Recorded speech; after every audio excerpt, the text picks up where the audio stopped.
Central committee నుంచి కొత్త ordinance వచ్చాయి. దాంట్లో ముఖ్యమైనవి జరగబోయే మైనింగ్ ఆపాలి, రెండోది జెడ్పీటీసీ ఎలక్షన్స్ని బైకాట్ చేయాలి, దీనికి జనాల్ని సిద్ధంగా ఉంచాలి.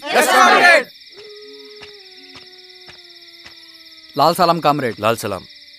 ఏంట్రవి, శ్రీరామ్గిరిలో భూస్వాములందరూ దేవుళ్ళైపోయారంట, పేద ప్రజలకంతా వరాలు ఇస్తున్నారంట, ఏంటి సంగతి? అవునన్నా, నేను కూడా ఆశ్చర్యపోయాను.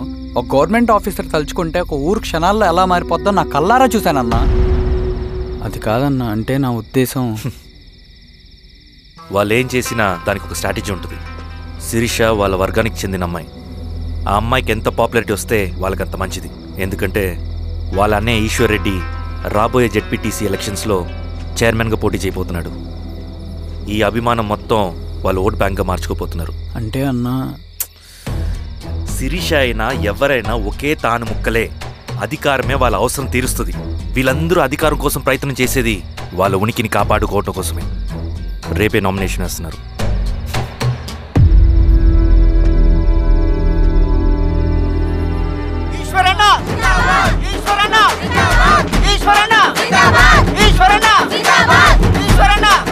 గారు మీ సపోర్ట్ మాకు కావాలి.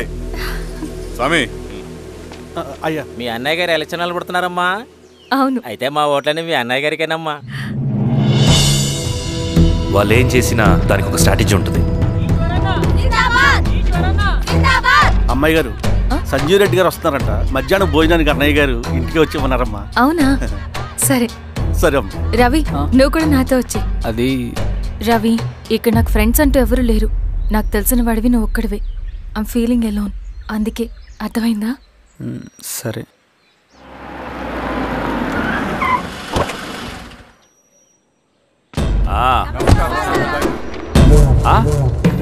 సురా, బాగున్నావా? నమస్తే చెన్నారెడ్డి. నమస్తే. బాగున్నారమ్మా? సుబ్బారెడ్డి, ఊళ్ళో మనోళ్ళంతా బాగున్నారు కదా? ఈశ్వరా, అంతా బాగున్నారు బాబాయ్. సంతోషం. ఈసారి మళ్ళీ మనం ఏకగ్రీవం అవ్వాలి రెడ్డి. మనకు పోటీ లేదు, మనదే విజయం. సంతోషం. కూర్చోండి.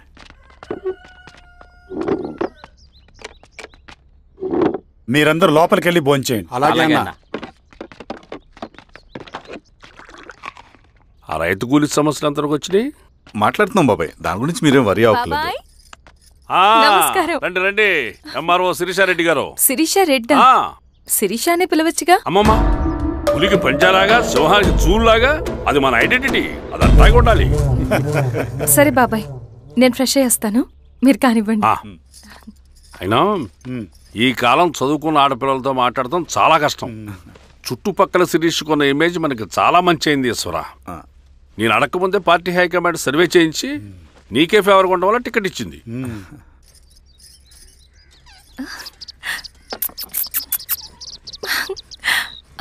అనేవాళ్ళు ఎక్కడ? బయటికి వెళ్ళారమ్మా. ఓ, బయటికి వెళ్ళారా? రవిని పిలు. అలాగే. మేడం. రవి, రా రా, కూర్చో. పర్లేదు మేడం. మేడం ఏంటి? శిరీషానే పిలవచ్చుగా. అది కాదండి, ఎవరైనా చూస్తే. కూర్చోవయ్యా. ఇది ఆఫీస్ కాదు రవి, మా ఇల్లు. పట్టించు. సరే అమ్మా. రవి, అడవిలో నక్సల్స్ ఎక్కడుంటారో తెలుసా నీకు? ఏంటి శిరీష? అడవిలో నక్సల్స్ ఎక్కడుంటారో తెలుసా నీకు? ఎందుకు శిరీష గారు? తెలుసా తెలీదా? నాకెలా తెలుస్తుందండి? చూచాయిగా ఆయన తెలీదా? సరే, ఎక్కడుంటారో నాకు ఐడియా ఉంది. సాయంత్రం ఇద్దరం కలిసి వెళ్దాం. అది కాదండి. నువ్వు వస్తున్నావు అంతే, తిను. ఇదెక్కడ కూడా రా బాబు, సడన్ గా నక్సల్స్ అంటుంది, అడుగుంటుంది. కొంప తీసి నా మీద అనుమానం వచ్చిందే ఏంటి? రవి, ఇక్కడే ఆపొకసారి. ఎందుకు ఇప్పుడు ఈ టైంలో అడ్వెంచర్లు? ఇప్పుడు జరగరాంది ఏమైనా జరిగితే రేపు మీ అన్నయ్యకి తెలిస్తే బాగోదు. రవి, చుట్టూ చూడు, పైన వెన్నెల, పక్కనే అడవి. అబ్బో, ఎంత బ్యూటిఫుల్ గా ఉందో. అవునా? అవునా ఏంటి? అసలు ఎప్పుడు చూసినా ఎందుకలా డల్ గా ఉంటున్నావు? కాలేజీలో ఇలా ఉండేవాడివి కాదు కదా, ఏమైంది? అది ఒక్క నిమిషం. హలో మేడం, పేషెంట్కి అర్జెంటుగా ఏ పాజిటివ్ బ్లడ్ కావాలి మేడం. రవి, అర్జెంటుగా హాస్పిటల్కి పోనీ. ఏమైంది? పోనీ. రండి మేడం, ప్లీజ్ రండి. పోలీసులకి నక్సల్స్ కి కాల్పులు జరిగాయి. ఆ కాల్పుల్లో గూడెం కుర్రాడు ప్రాణాపాయ స్థితిలో ఉన్నాడు. తన బ్లడ్ మీ బ్లడ్ సేమ్. ఆ బ్లడ్ గ్రూప్ మా హాస్పిటల్లో లేదు. అందుకే మీకు కాల్ చేశాను. ఓ అవునా? అవును మేడం. పదండి డాక్టర్. Thank you madam.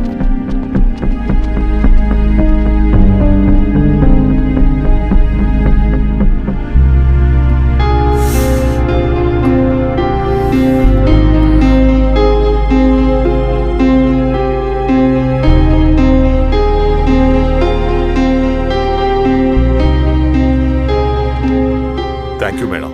పర్లేదు డాక్టర్. ఇప్పుడు అతనికి ఎలా ఉంది? తను స్పృహలో లేడు మేడం. రవి, నీ దగ్గర మనీ ఉందా? ఉన్నాయి. ఇవ్వు. ఇది అతనికి అందించండి. జాగ్రత్తగా చూసుకోండి. అలాగే మేడం.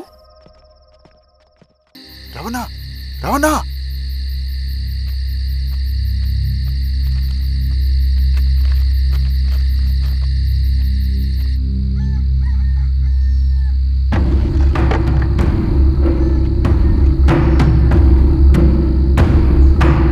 బాబాయ్, బాబాయ్.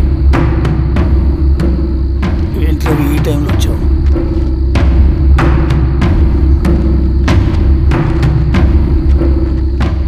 కామ్రేడ్, జరగబోయే జెడ్పీటీసీ ఎలక్షన్లో మన పార్టీ తరఫున జెడ్పీటీసీ చైర్మన్ పదవికి పోటీ చేయడానికి అర్హుడైన అభ్యర్థిగా మిమ్మల్ని సెంట్రల్ కమిటీ ఏకగ్రీవంగా నిర్ణయించింది. ఒక మామూలు రైతు కూలిని నాయకుడిని చేయగలిగిన దళం ఒక్కటే. ప్రాణాలు అడ్డేసైనా సరే అన్న చెప్పింది చేసుకుంటూ పోతా. లాల్ సలాం కామ్రేడ్. లాల్ సలాం.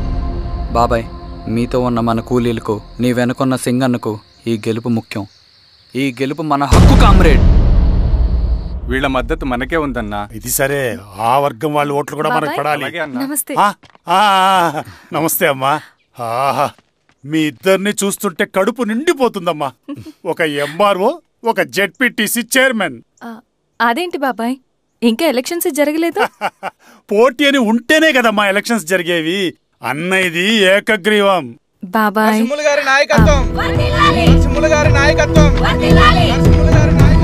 ఓ అయితే పోటీ ఉందన్నమాట.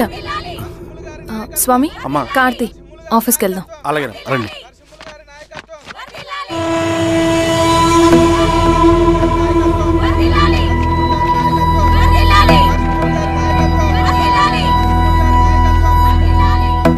నమస్తే. మొన్నటి వరకు కూడా కూలీ రేట్ల విషయంలో కొంచెం ఆటవిడుపుగా ఉందామని అనుకున్నాం. ఇప్పుడు ఆ అవసరం లేదు. ఎందుకంటే చట్టసభల్లో మీతో పాటు కూర్చునే అవకాశం మాకు వచ్చింది. అంబేద్కర్ కలలు ఇప్పుడు నిజమవుతాయి. పదండ్రా.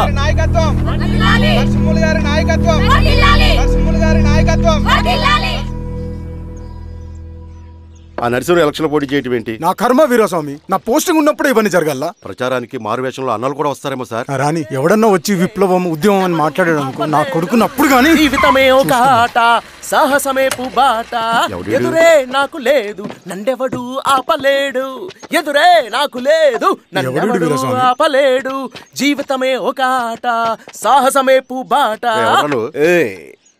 ముసుగు మీద చేయేస్తే మడత పెట్టి కొడతా. నువ్వా? ఎవడరేడు? ఈ తెల్లని గుర్రం శాంతికి సంకేతం, ఈ నల్లని బట్టలు న్యాయానికి చిహ్నం, ఈ ఎర్రని రంగు విప్లవానికి నాంది, ఈ కొరడ శిక్షా స్మృతికి చిహ్నం. చిరంజీవి తీసుకెళ్ళండి. నాగలి గుర్తు చేయాలి ఓటు. నాగలి నాగలి గుర్తు మీద ఓటేయాలి. నాగలి గుర్తు మీద ఓటేయాలి. ప్రతిసారి ఎన్నికలు వస్తున్నాయి. ప్రతి ఎన్నికలప్పుడు రకరకాల పార్టీల నుంచి నాయకులు వస్తున్నారు. లేనిపోని వాగ్దానాలు చేస్తున్నారు. పొలాలు ఇస్తామంటారు, భూములు ఇస్తామంటారు, ఇల్లు కట్టిస్తామంటారు. ఏమన్నా జరిగిందా ఇప్పటి వరకు? ఏం జరగలేదు కదా. మరి కష్టాలన్నీ పోవాలంటే ఏం చేయాలి? మనం మన పార్టీని మనం గెలిపించుకోవాలి.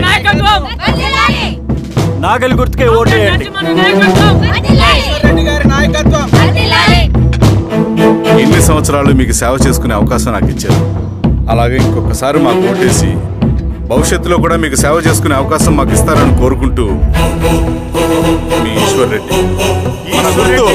మన ఓటు ఈశ్వర్ రెడ్డికే, మన ఓటు లాంతర్ గుర్తుకే, మన ఓటు. సార్ లాంతర్ గుర్తు మర్చిపోకుండా పోయా. నమస్తే.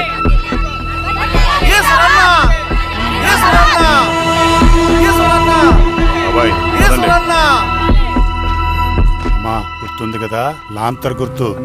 అలాగే. కూలీ రేట్లు పెంచమంటే పెంచడం, ఎలక్షన్లో డబ్బులు మాత్రం మంచుతారు. ఏ మనుషులో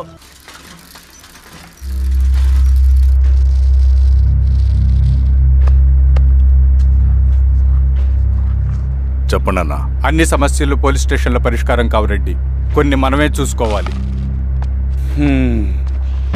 పంట ఎదగాలి అంటే పొలంలో నీళ్లు పారించాలని పెద్దోళ్ళు అంటారు. అదే పంట చేతికి రావాలంటే రక్తం పారించాలని అడవిలో వాళ్ళంటే అట్టే. కానీ ఇందులో మన తప్పేం లేదు, అందుకు మనమేం చేయలేం.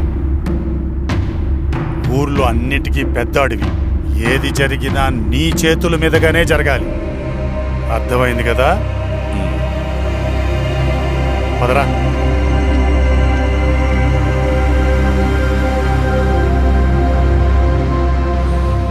బియ్యంలో రాళ్ళున్నాయి, ఏరేయాలి.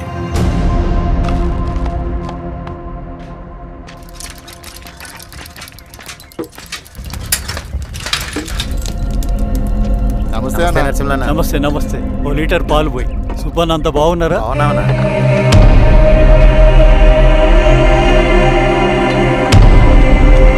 వెళ్ళొస్తా. వస్తా.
నీకేం కాదు బాబాయ్.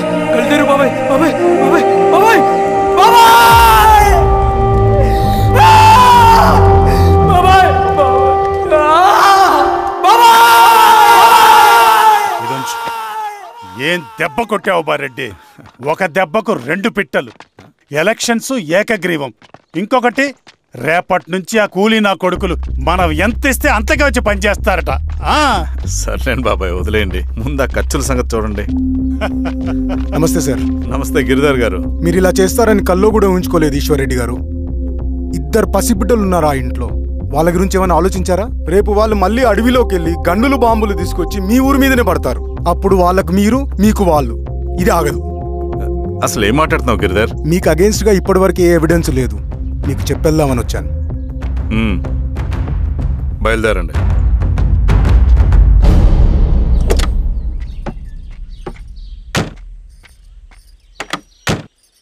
రవి,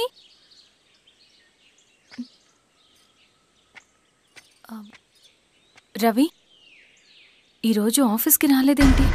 నరసింహుల బాబాయ్ చనిపోయాడు. జరిగింది విన్నాను. ఎలా? అన్యాయం అండి. ఎలక్షన్లో నిలబడితే చంపేస్తారా? ఎవరు? ఎవరా? ఆపోజిట్ పార్టీ వాళ్ళు. అందరికీ చెప్తుంటారుగా, మీ అన్నకి చెప్పలేదా? ఇలా చంపుకుంటూ పోతే ఏదో ఒక రోజు మన వాళ్ళని చంపుకోవాల్సి వస్తుందని. రవి, వెళ్ళి మీ అన్నకి చెప్పుకోండి.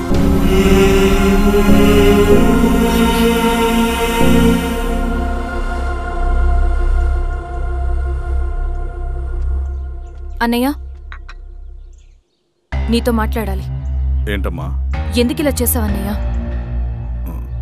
ఊరంతా సరే, నువ్వు కూడా నన్ను తప్పడుతున్నావమ్మా. ఇందులో తప్పు పట్టడానికి ఏముందన్నయ్య? నిన్న నా కళ్ళతోనే చూశాను. స్వామి, కారాపు దానికి పద.